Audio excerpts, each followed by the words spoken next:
we are going to be interviewing all of the authors for the Holiday Book Festival that is coming up on November 30th. And it's going to be at the Kensington Mill Falls Events in Milford, Michigan from 11 a.m. to 5 p.m. And our first author is Gerald Dean Rice, who is joining us. Gerald, welcome. Thank you. And so you had mentioned when you filled out the registration form that you were going to be bringing 3 book titles. Which 3 book titles are you bringing? I have I think one of them is something called The Zombie Show, a book I'd written some years ago. Also Dead Till Dawn, um, and a book of short stories and poetry that I published in 2021 called Absolute Garbage, Total Nonsense, and Utter Ridiculousness. That sounds like a fun one. Mm. Um, now you've got the book cover that's in the book cover contest, which is a lowercase of hell, I Oh believe. yeah. Yeah, A Lowercase Hell. That's a sequel to a book I wrote, a novella I wrote a couple of years ago. Uh, and um, I don't know, probably with my first novel, I came to the realization to, set my stories where I know. I used to think, oh, I should set a story in California or New York. Like, well, I don't live in those places. Why not set a story around places I've actually lived and been? So um, that's where I make my setting by default, unless I have reason to set it somewhere else. But Lowercase Hell, it's kind of located in 2 places at the same time. It's a suburb of Detroit, like Inkster area, but also Hell adjacent. It's not Hell proper. It's supposed to be if you die, but you were so traumatized that you can't appreciate the full effects of hell, they send you to Hell adjacent to recuperate, and then they send you to hell. Interesting. Very interesting. So, will that book also be available at the Holiday Book Festival? Um, I'd like it to be, but as of right now, it's an ebook. I'm Okay. still going over some things to decide whether or not to turn it into a hardcover or a paperback, but I'd like to. Okay. Well, just so that for you and for people watching, um, you can have ebooks at the Holiday Book Festival. You just Mhm. put them on like a 8.5 Like a by QR 11 sheet code. of paper Oh and yeah, have yeah, a yeah. QR code for people to purchase so they can still purchase ebooks even if it's not physically there. So Sure, sure, absolutely. Yeah, but yeah. It's that's what I've been working on. I might have some chapbooks available too. Well, no, actually, I'm sorry. I will have some chapbooks available. I produced some chapbooks some years ago, and I still have a bunch of copies. But I also I usually wasn't able to write fiction and poetry at the same time. But for whatever reason, this year, whatever that barrier was is gone, and I've written something like 30 poems since January. So I might have a nice little chapbook to a poetry to present as well. awesome. So what genre do you put most of your poetry into? Um, Probably like love, romance. I mean, I'm like a horror comedy author, but I don't Mhm. really write horror comedy poetry. I've written some horror poetry, but not a lot. Okay. So, how do you choose which genres that you're writing in?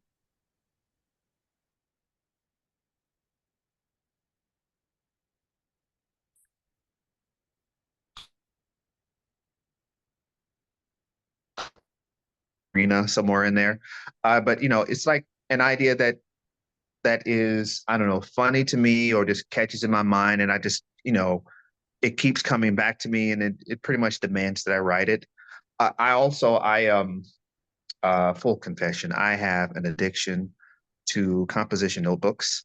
I Ah, have a bunch I have yet to write in, but anytime I'm in the store and I see composition notebooks, I start going through the process of justifying, oh, I could buy another one. No, I'll use it. I'll just keep one in my car. I'll just have a spare one. So right now, yesterday I broke down. I couldn't resist. I had a 40% off coupon for CVS that I needed to use by yesterday. So I was like, hey, I'll just buy this notebook so I don't lose this coupon. And now it's just sitting in my it car. sounds logical to me.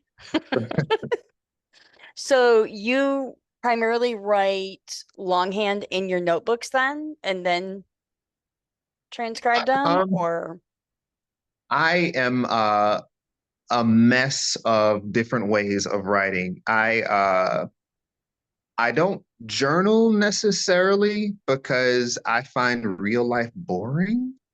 But if I go to a bar, more often than not, I have a notebook with me, and it's either one of right now it's either one of two stories, or oh, and no, I just completed an outline. Well, as a matter of fact, I'll show you. I just I just to show you that I'm absolutely not lying. This is a composition notebook that I've had over the last however many months. It's a screenplay idea that I just finished outlining, and I have Final Draft, the screenwriting software, and I'm about to start working on my third, yeah, my third screenplay. This will be my third. I've written two, and I liked it so much, I'm doing another. so what have you done with your screenplays then? Have they come to the screen? Not yet. That Okay. would be great if they could, but right now I have them listed on a website called Blacklist, where producers can frequent, and if they see an idea that they like, they can, tap you, whatever.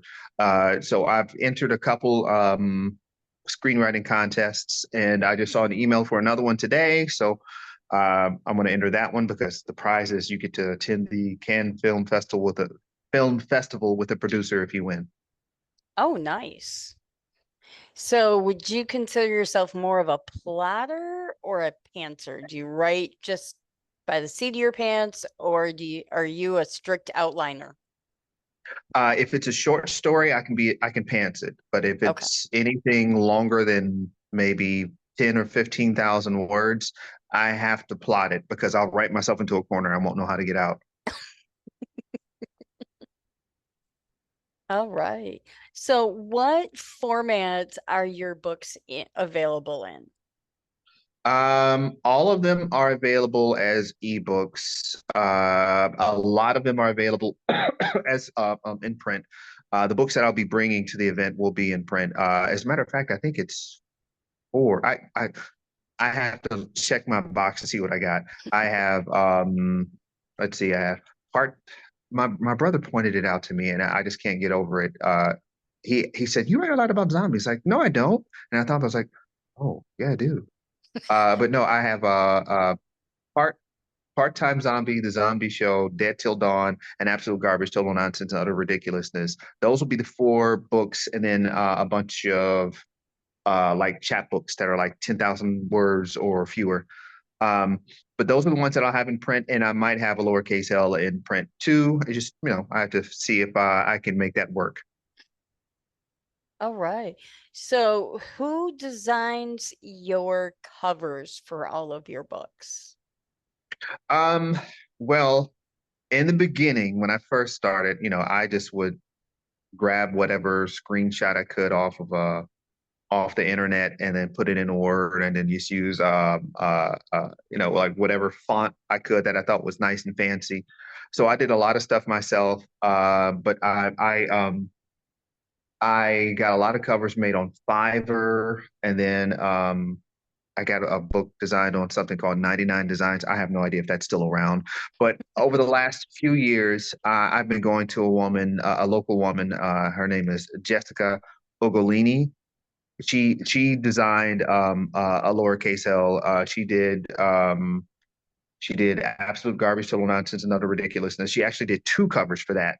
what the ebook cover is different than the print cover.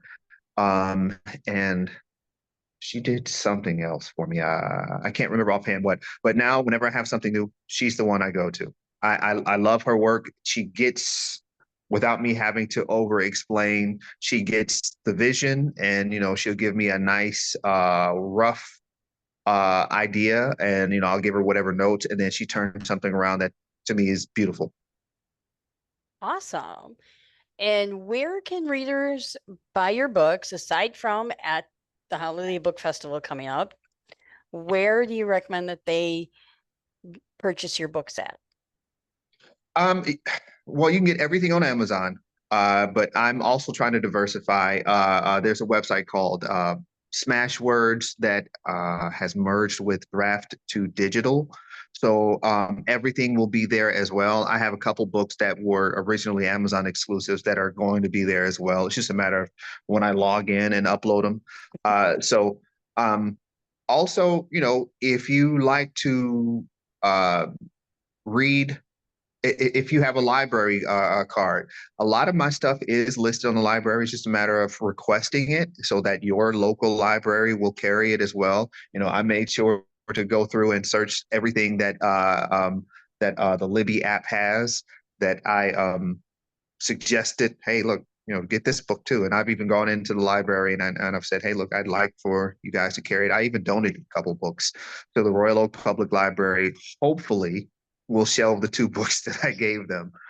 But yeah, for me, it's like I like to support the local libraries, and go to the local libraries and say, hey, look, I'm a local author. A lot of people, well, I don't know, a lot of local libraries have a local author program, and they want your book, but they don't necessarily know you exist. So I try to make my presence known, because I have gotten no resistance. Pretty much all the libraries that I have contacted, local ones at least, will say, hey, we'd love to carry your book. And especially if it's coming around to the end of the fiscal year and they still have those funds left to spend, it's like, oh, yeah, yeah, we'll buy your book so we can spend up the rest of this money. So, I mean, I know it's August now, but most fiscal years end at the end of June. Mm-hmm. So, really reach out, hit those guys hard into June. And, you know, th- there's a good chance they'll say, oh, yeah, we'll get it. If you have a physical book, and even if you have an ebook, so long as you make sure your ebook is listed with them. And that's through the Smashwords draft to digital. They will submit to, I don't know what the name of the company is, but that, like, companies that distribute to libraries. Mm-hmm. Awesome. Great. Well, thank you for taking this time for an author interview, and we will see you in November at the Holiday Book Festival in Milford. Thanks. All right. I am looking forward to it. Thank you very much, Mandy. Thank you.